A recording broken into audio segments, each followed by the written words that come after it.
ونستغفره ونعوذ بالله من شرور أنفسنا ومن سيئات أعمالنا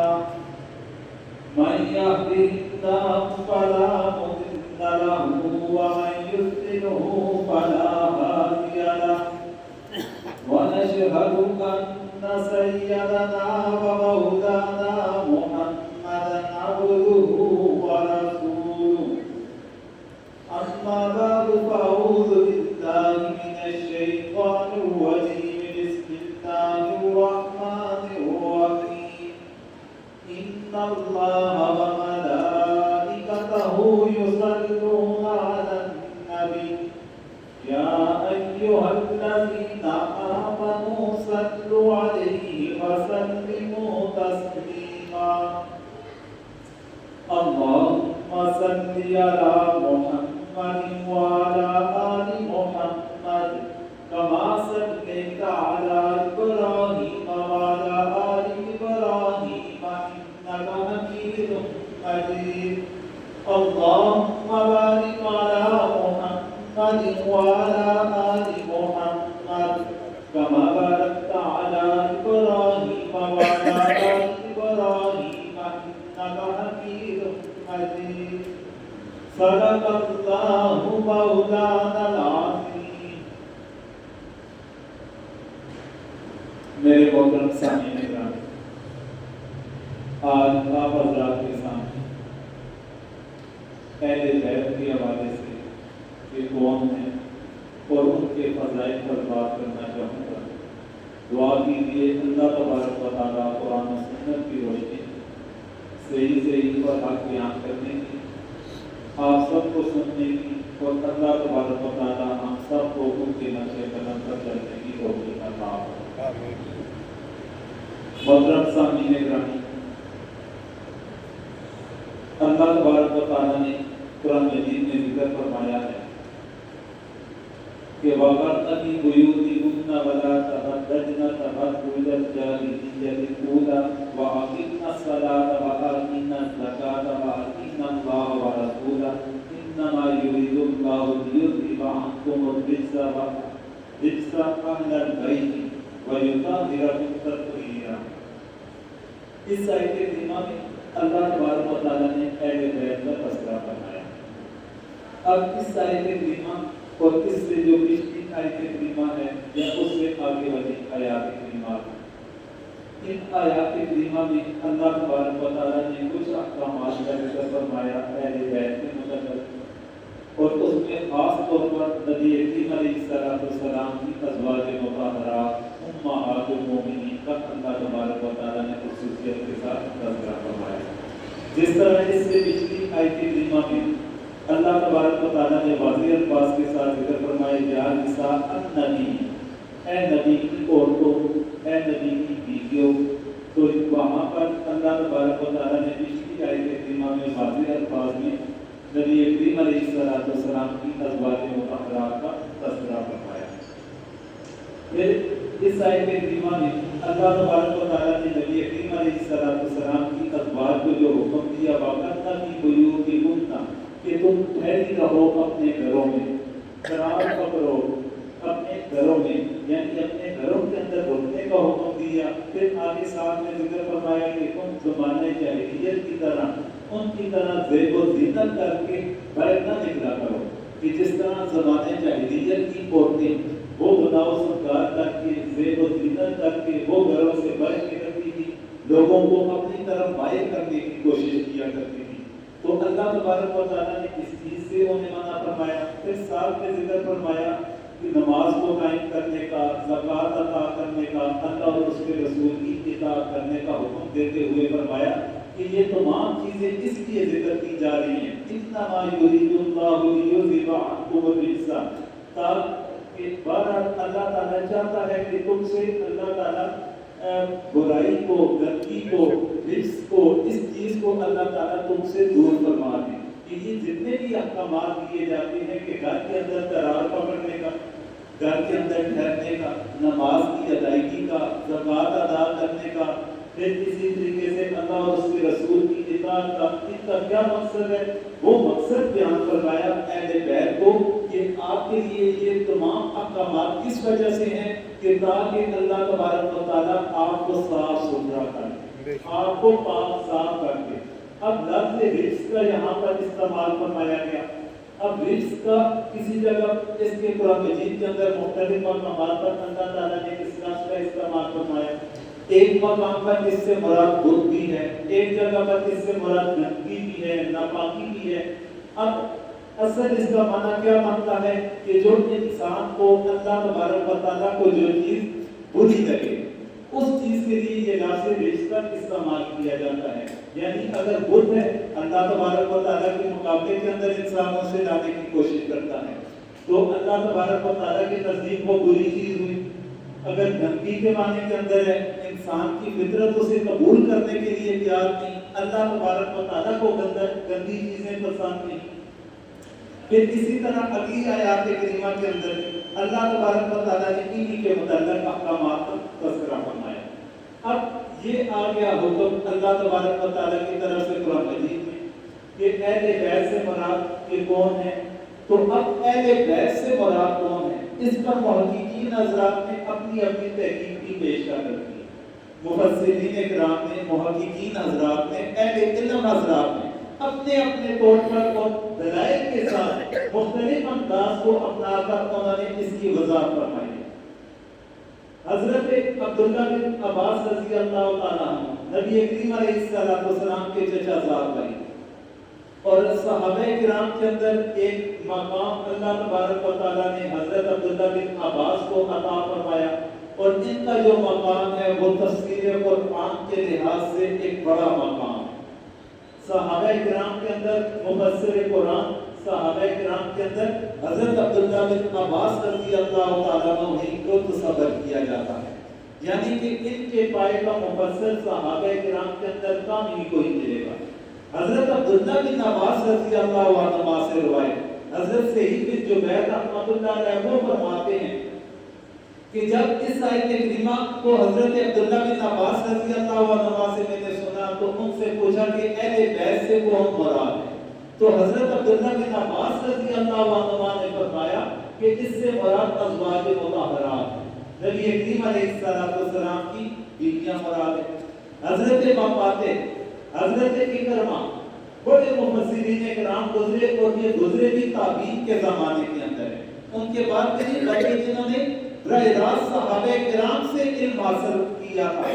تو ان میں سے یہ بڑے مفسرین کرام گزرے۔ حضرت مفاتح اور حضرت اکرمہ وہ فرماتے ہیں کہ اہل بیت سے مراد ازواج مطہرات ہیں، امہات المومنین ہیں، نبی کریم علیہ السلام کی بیویاں ہیں۔ حضرت اکرمہ کے بارے میں مفسرین کرام اپنی تفاسیر میں لکھتے ہیں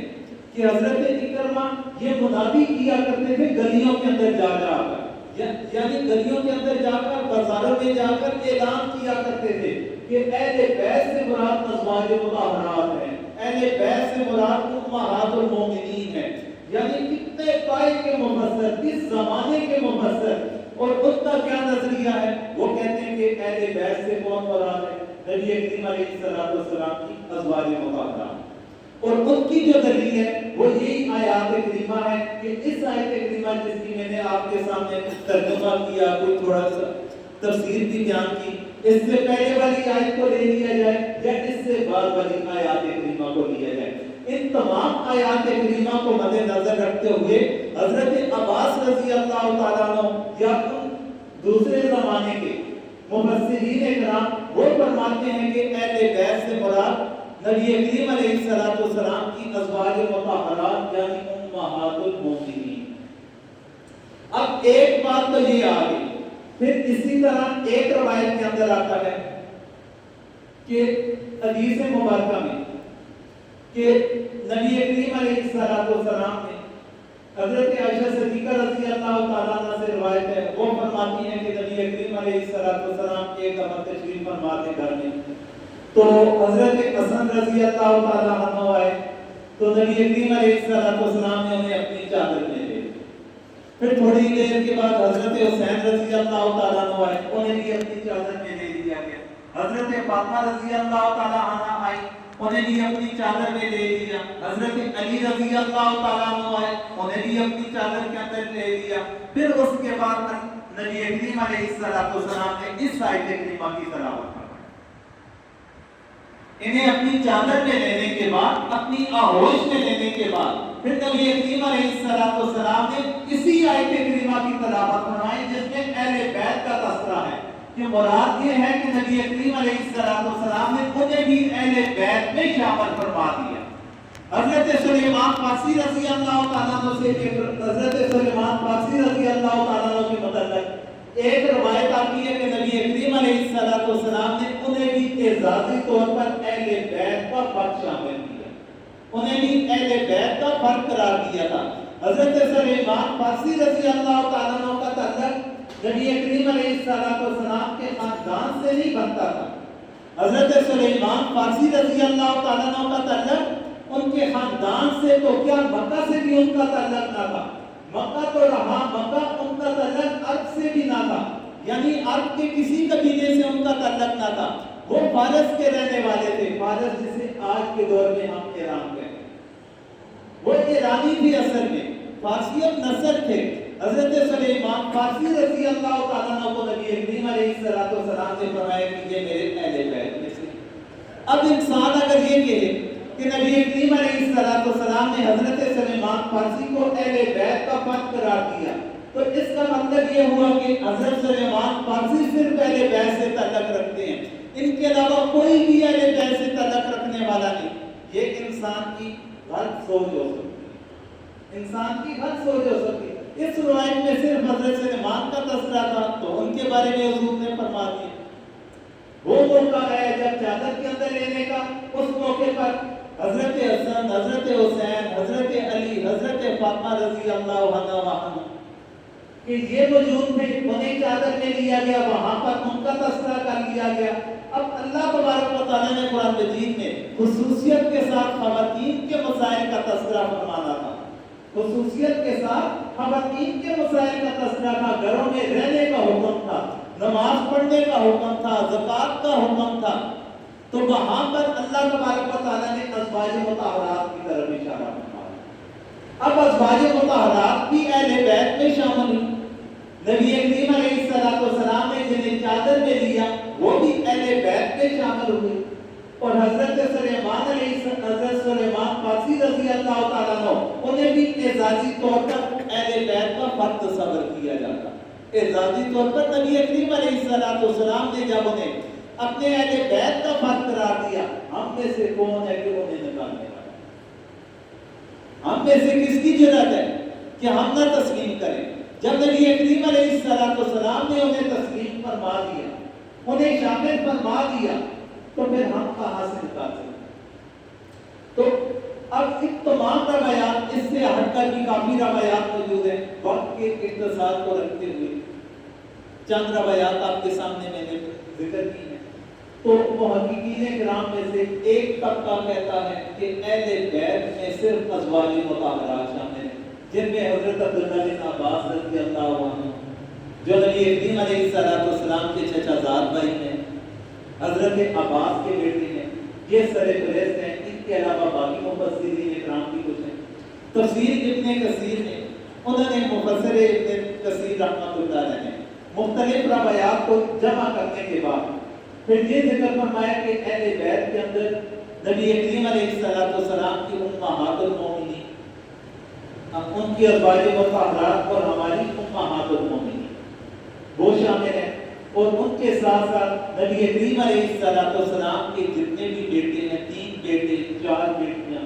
پھر نبی کریم علیہ السلام کے 5 نواسے اور 3 نواسیاں، یہ سارے کے سارے مل کر اہل بیت بن گئے.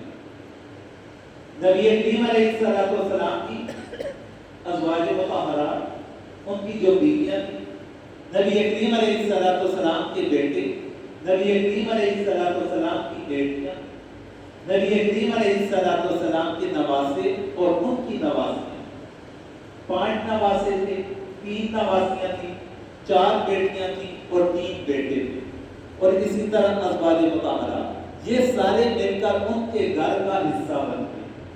یہ تمام کے تمام مل کر، اور ان کے ساتھ جو اضافی طور پر شامل کیا جاتا ہے وہ داماد رسول حضرت علی رضی اللہ تعالیٰ عنہ کو شامل کیا جاتا ہے، کیونکہ حضرت علی رضی اللہ تعالیٰ عنہ بچپن سے نبی کریم علیہ السلام کی زیر تربیت رہے، زیر پرورش رہے،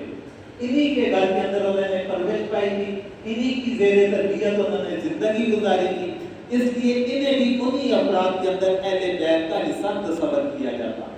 یہ تو آ گیا کہ اہل بیت کے اندر کون کون حضرات شامل ہیں، اس کی وضاحت۔ پھر ایک چیز آتی ہے آل اولاد۔ اللہ تبارک و تعالیٰ نے نبی کریم علیہ السلام پر درود و سلام پڑھنے کا حکم دیا، تو درود سلام پڑھنے کا جب اللہ تبارک و تعالیٰ کی طرف سے حکم آیا تو نبی کریم علیہ السلام کے اوپر جب ہم درود و سلام پیش کرتے ہیں، خاص طور پر نماز کا حصہ بھی اسے بنا دیا گیا، اللہم صلی علی محمد۔ یہ پورا درود شریف جسے ہم درود ابراہیمی بھی کہتے ہیں، اس میں صرف نبی کریم علیہ السلام کے اوپر صلاۃ پڑھنے کا حکم نہیں دیا جا رہا، بلکہ ساتھ میں اس کے اندر آل محمد کا تذکرہ بھی آتا ہے، آل محمد کا تذکرہ بھی آتا ہے کہ ہم جہاں پر نبی کریم علیہ السلام کے اوپر دعائے رحمت کرتے ہیں، ان کے لیے سلامتی بھیجتے ہیں، اللہ تعالیٰ سے دعا کرتے ہیں ان کی سلامتی کی، جہاں پر ان کا تذکرہ کیا جاتا ہے ان کے ساتھ میں آل محمد کا بھی تذکرہ کیا جاتا ہے۔ اب آل سے کیا مراد ہے؟ جس طرح اہل علم سے مراد کیا جاتا ہے علم والے، اہل بیت گھر والے، آل یعنی ان کی جو اولاد ہے۔ اب اس کے اوپر بھی مفسرین کرام یا محققین کرام کے مختلف اقوال ہیں، لیکن جو زیادہ جامع ہے وہ جامع یہ ہے کہ حضرت نبی کریم علیہ السلام کی جتنی بھی آگے اولاد چلی ان کی بیٹیوں سے اولاد ہے، صرف ایک بیٹی سے نہیں تمام بیٹیوں سے، جن جن بیٹیوں سے اولاد چلی وہ ساری کی ساری اولاد اس کے اندر شامل ہوگی، آل علی شامل ہوگی، حضرت علی رضی اللہ تعالیٰ عنہ کی اولاد شامل ہوگی، حضرت علی کے دوسرے بھائی حضرت عقیل ہیں ان کی جتنی اولاد چلی ہے وہ بھی اس کے اندر شامل ہوگی، اور بعضوں نے یہ کہا کہ بنو ہاشم کی جتنی بھی اولاد ہے وہ سارے کے سارے اس میں شامل ہیں، جن کے اوپر زکوٰۃ کا لینا جائز نہیں، زکوٰۃ اور صدقات کا لینا جن کے لیے جائز نہیں بنتا، تو فرمایا کہ وہ سارے کے سارے ان کی اولاد کے اندر شامل ہیں، اور بعضوں نے یہاں تک کہہ دیا کہ اسے عمومی طور پر لے کر جاتے ہوئے نبی کریم علیہ السلام کے تمام امتی اس کے اندر شامل ہیں۔ بعضوں نے اسے اتنا عمومی معنی کے اندر لے لیا، بعض محققین نے وہ کہتے ہیں کہ آج سے مراد نبی کریم علیہ السلام کی امت ہے، لیکن جو ایک دل کو لگنے والے دلائل ہیں یا ان چیزوں کو اگر انسان دیکھے مناسب یا درمیانہ درجہ رہے گا، وہ یہی بنتے ہیں کہ وہ افراد کے جن کے لیے زکوٰۃ کا لینا جائز نہیں تو وہ سارے کے سارے اس کے اندر شامل آتے ہیں۔ نبی کریم علیہ السلام کے ایک چچا تھے حضرت عباس، ان کے ایک صاحبزادے کا نام ہے حضرت عبداللہ، جس طرح میں نے پہلے تذکرہ کیا، ایک ان کے حضرت عباس کے بیٹے کا نام آتا ہے حضرت فضل، کہا جاتا ہے فضل بن عباس کے نام کے ساتھ وہ مشہور ہے۔ نبی کریم علیہ السلام کی تجہیز و تکفین میں بھی انہوں نے کردار ادا کیا، تو ایک دفعہ اور نبی کریم علیہ السلام کے ایک چچا کا نام آتا ہے حارث، ان کے پوتے تھے، ان کا جو پوتا تھا وہ مسلمان تھے، صحابی تھے، وہ ایک دفعہ نبی کریم علیہ السلام کے پاس آئے، ان کے پوتے کا نام بھی عبد المطلب تھا، اور وہ نبی کریم علیہ السلام کے پاس آئے، آ کر کہنے لگے کہ آپ ہمیں زکوٰۃ مقرر کرنے کے لیے جو آپ والی مقرر کرتے ہیں آپ ہمیں بھی وہ بنا دیں تاکہ ہم لوگوں سے زکوٰۃ جمع کیا کریں، پھر اس کے بعد ہماری آپ تنخواہ لگا دیں، ہم تنخواہ وصول کریں اور تنخواہ لے کر ہم اپنی شادی کا انتظام کر لیں۔ اپنے بارے میں ذکر فرمایا اور ساتھ میں حضرت فضل بن عباس کا تذکرہ فرمایا کہ ہم دونوں کو لگا دیں، ایک آ گیا رشتے میں حضور کا چچا زاد بھائی ہے اور ایک چچا زاد بھائی کا بیٹا بھتیجا آ گیا۔ اب جو چچا زاد بھائی کا بیٹا ہے وہ حضور سے کہہ دیں کہ آپ ہم دونوں کو اس کام کے لیے مقرر کر لیجیے تاکہ ہم لوگوں سے زکوٰۃ جمع کریں، پھر ہمیں تنخواہ ملے، ہم اپنی شادی کا انتظام کر لیں۔ تو نبی کریم علیہ السلام نے سختی سے منع فرمایا کہ تم لوگوں کے لیے زکوٰۃ اور صدقات کا لینا جائز، تم لوگوں کے لیے زکوٰۃ اور صدقات کا لینا جائز نہیں، منع فرما دیا۔ اب انہیں روک دیا گیا، تو اب حضرت عباس رضی اللہ تعالیٰ عنہ جو نبی کریم علیہ السلام کے چچا، ان کی جتنی بھی اولاد ہے ان کے لیے بھی زکوٰۃ کا لینا جائز نہ ہوا، وہ بھی آل محمد کے اندر آئیں گے۔ حضرت حارث جو حضور کے چچا تھے، جن کے پوتے نے تذکرہ کیا تھا کہ مجھے اور فضل بن عباس کو اس کام کے لیے معمور کر لیا جائے، انہیں بھی منع کر لیا گیا تھا، وہ بھی حضور کے چچا کے پوتے ہوئے، ان کی اولاد بھی پھر آل محمد کے اندر ہوئی۔ مطلب یہ کہ اکثر مفسرین اکرام یا محققین اکرام وہ فرماتے ہیں کہ عبد المطلب جو حضور کے دادا تھے، ان کی ساری اولاد وہ حضور کی آل میں شامل ہے، ان کی آل میں شامل ہے، ان کی جو آل ہے وہ زکوٰۃ نہیں لیتی، وہ صدقے کا پیسہ کا قبول نہیں کرتی، وہ ان کی آل کے اندر تصور کیے جائیں۔ مختلف اقوال تھے، جو جامع اور زیادہ دل کو لگنے والا قول تھا وہ آپ کے سامنے میں نے ذکر کیا۔ تو اب اس چیز کی وضاحت کرنے کے بعد اب اہل بیت کی فضیلت، ان کے فضائل، حضرت ان کی فضیلت کے بارے میں ایک دفعہ نبی کریم علیہ السلام نے غدیر خم کے موقع پر ذکر فرمایا تھا۔ ایک واقعہ تھا جو اس سے پہلے بھی غالباً ایک یا دو جمعے پہلے میں نے ذکر کیا تھا کہ غدیر خم کے مقام پر نبی کریم علیہ السلام نے حجۃ الوداع سے واپسی پر خطبہ دیا تھا، اور خاص طور پر وہاں پر حضرت علی رضی اللہ تعالیٰ عنہ مراد تھے، نبی کریم علیہ السلام وہاں پر نبی کریم علیہ السلام نے جو خطبہ ارشاد فرمایا تھا صحابہ کرام کے ساتھ، وہاں پر لفظ اہل بیت کا ذکر فرمایا تھا،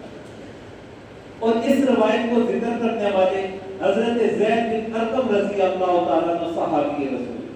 یہ روایت انہوں نے ذکر فرمائی، اور انہوں نے جب ذکر اس آیت کریمہ کا فرمایا تو ان سے سننے والے ایک تابعی تھے جن کا نام حسن تھا، حضرت حسن رحمۃ اللہ علیہ، انہوں نے حضرت زید بن ارقم رضی اللہ تعالیٰ عنہ سے یہ روایت سنی، تو انہوں نے سوال کیا حضرت زید بن ارقم سے، کیونکہ اس خطبے کا جو لب لباب تھا کہ نبی کریم علیہ السلام نے مختصر انداز کے اندر ذکر کرنا چاہوں گا کہ فرمایا کہ میں تمہارے درمیان چھوڑ کر جا رہا ہوں قرآن کو،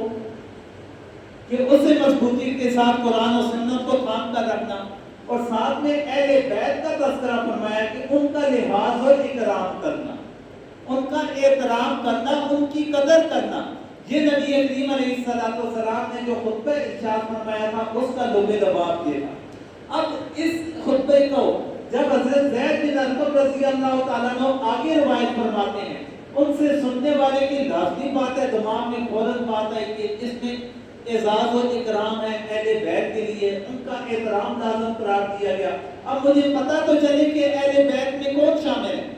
تاکہ میں ان کا احترام کروں، ان کی قدر کر سکوں، نبی کریم علیہ السلام کے حکم کی نافرمانی نہ آئے۔ انہوں نے پوچھا کہ اہل بیت میں کون شامل ہے، حضرت زید بن ارقم جو روایت کرتے ہیں ان سے سوال کیا گیا، انہوں نے جواب کے اندر فرمایا کہ ازواج مطہرہ، انہوں نے جواب میں فرمایا ازواج مطہرہ، پھر ساتھ میں ذکر فرمایا کہ نبی کریم علیہ السلام کی اولاد، نبی کریم علیہ السلام کی اولاد، یہ اہل بیت کے اندر شامل ہے۔ نبی کریم علیہ السلام نے اس خطبے میں اہل بیت کا احترام کرنے کا حکم دیا، نبی کریم علیہ السلام نے اہل بیت کا احترام کرنے کا حکم دیا۔ حضرت مولانا قاسم نانوتوی رحمۃ اللہ علیہ دارالعلوم دیوبند کے بانی، انڈیا کے اندر بہت بڑا ایک ادارہ ہے، تقریباً 150 سال سے زائد کا عرصہ ہو چکا، بہت بنا تھا، وہاں سے ایک تحریک شروع ہوئی تھی تحریک دیوبند کے نام کے ساتھ، تو اس مدرسے کے جو بانی ہیں حضرت مولانا قاسم نانوتوی رحمۃ اللہ، وہ فرماتے ہیں کہ ہمارے نزدیک صحابہ کرام اور اہل بیت یہ دو آنکھوں کے مترادف ہیں۔ صحابہ کرام اور اہل بیت یہ دو آنکھوں کے مترادف ہیں. صحابہ کرام ہماری ایک آنکھ ہوئی اور اہل بیت ہماری دوسری آنکھ ہوئی. پھر فرماتے ہیں کہ اگر کسی انسان کی اس آنکھ کو پھوڑ دیا جائے، اس آنکھ کو پھوڑ دیا جائے تو دوسرے دیکھنے والے اسے کبھی بھی خوبصورت تصور نہ کریں گے، کہیں گے یہ پھوڑی ہوئی آنکھ والا بندہ ہے، اس کے چہرے کے اوپر عیب ہے، عیب زدہ بندہ ہے. اگر یہ آنکھ صحیح سلامت ہے، دوسری آنکھ کو پھوڑ دیا جائے پھر بھی وہی کیفیت بنے گی، دیکھنے والا اسے کبھی بھی خوبصورت تصور نہ کرے گا. تو اس لیے ہمارے نزدیک صحابہ کرام ہماری ایک آنکھ ہوئے، اہل بیت ہماری دوسری آنکھ ہوئی. دونوں آنکھیں اپنی اصل حالت میں رہیں گی. ہمارے لیے وہ چہرہ دیکھنے کے قابل بھی ہوگا، خوبصورت بھی نظر آئے گا. اگر ایک آنکھ کو پھوڑ دیا جائے تو چہرہ کبھی بھی خوبصورت نظر نہیں آئے گا، عیب زدہ نظر آئے گا. اس لیے اگر صحابہ کرام کا احترام کیا، اہل بیت کا احترام نہ کیا تو پھر بھی عیب دار بندہ بن گیا. اگر اہل بیت کا احترام کیا، صحابہ کرام کو چھوڑ دیا، پھر بھی ہم عیب دار بن جائیں گے. تو ان دونوں کو ہم نے ساتھ لے کر چلنا ہے. اہل بیت کو بھی لے کر چلنا ہے، صحابہ کرام کو لے کر بھی چلنا ہے. صحابہ کرام پر ایمان، صحابہ کرام کا احترام کرنا، جہاں پر ہمارے ایمان کا حصہ ہے وہاں پر اہل بیت کا احترام کرنا بھی ہمارے ایمان کا حصہ ہے. جہاں پر صحابہ کرام کی قدر کریں گے وہاں پر اہل بیت کی قدر بھی کریں. دونوں کو ساتھ لے کر چلنا ہے. اپنا اپنا مقام ہے، اپنا اپنا درجہ ہے. صحابہ کرام کے درجات محققین حضرات نے مقرر فرمائے، جو نبی کریم علیہ السلام کی روایات ہیں یا اللہ تعالیٰ کے احکامات ہیں، ان کی روشنی میں جس کا جو بھی مقام ہے، سارے کے سارے صحابہ ہمارے لیے قابل احترام ہیں. جن کا جو بھی مقام ہے، تمام اہل بیت ہمارے لیے قابل احترام ہے. تو اس لیے ان دونوں کو ساتھ لے کر چلنا، اس میں ہمارے لیے ابدیت والا معاملہ بھی ہے، دنیا اور آخرت کی کامیابی کا راز بھی ہے. اللہ اور اس کے رسول کی تعلیمات کا نچوڑ بھی اسی کے اندر ہے کہ تمام صحابہ کرام کا احترام کیا جائے، تمام اہل بیت کا احترام کیا جائے، ان سب کے نقش قدم پر چلنے کی کوشش کی جائے. دعا کریں جو کچھ ہم نے سنایا، یا اللہ ہم سب کو سمجھنے کی توفیق عطا فرما، یا اللہ ہم سب کو عمل کرنے کی توفیق عطا فرما، یا اللہ ہم سب مسلمانوں کو ان سب کے نقش قدم پر چلنے کی توفیق عطا فرما.